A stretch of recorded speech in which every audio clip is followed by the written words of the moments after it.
Welcome back. You're joining us live here on India Today's non-stop coverage of the Ukraine war. In the last 8 days, what we've seen is not just missile attacks, airstrikes on Ukraine cities, but also a battle off the streets of Ukraine. I'm talking about a hybrid war in the 21st century. Both Russia and Ukraine have been engaged in a fierce cyber war, firing one digital strike after another at each other.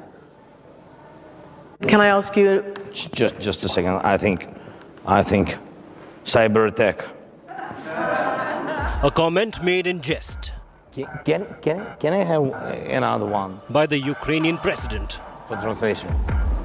Yes. But maybe you See, can Russia's understand not me. here, but they're here. About Russia hacking his microphone. Well, it doesn't work. I'm sorry. How about if I try to talk to you and you'll understand me? I understand you from the very beginning. 4 days later, Western intelligence agencies identified a major malware attack by alleged Russian agents targeting the Ukrainian government and telecommunication facilities, including the Ministry of Internal Affairs.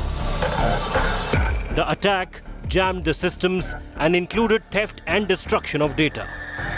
A day later, Russian forces entered Ukraine. These types of attacks are really meant to do two things. So first, sow that confusion, create chaos, create panic among the population, especially where Ukrainian citizens can't access information, can't access their own services or assets or things like that. And then, of course, between government and military, it's meant to, again, sort of create that chaos, but also prevent the government and the military from communicating with each other and coordinating response actions, services, etc. during this attack. European Union immediately constituted a rapid response team of cybersecurity experts to assist Ukraine.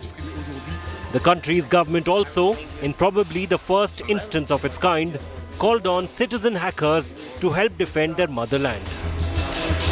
Separately, in a global call-out, a Ukrainian hacker front calling themselves the IT Army of Ukraine issued an appeal to hackers across the world to help them fight a cyber war. A post tweeted by the Ukrainian Vice Prime Minister. Anonymous, a Western hackers collective, also declared a war on Russia a day later, saying it was time for Russian people to say no to Putin's war.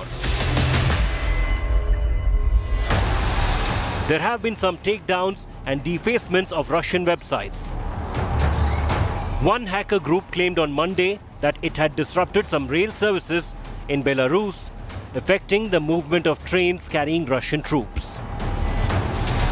Even though we're seeing right now, maybe it seems kind of limited and localized, we know that the potential for that is much broader. And again, early days, so we're not exactly sure how this will play out yet. Meanwhile, Russia is said to be trying to silence the Ukrainian president, being recognized for his iconic TV appearances by blowing up the television infrastructure in Kiev. According to experts, both Russia and Ukraine have the cyber capability to inflict massive pain on each other, but both are holding back for now. Bureau Report, India Today.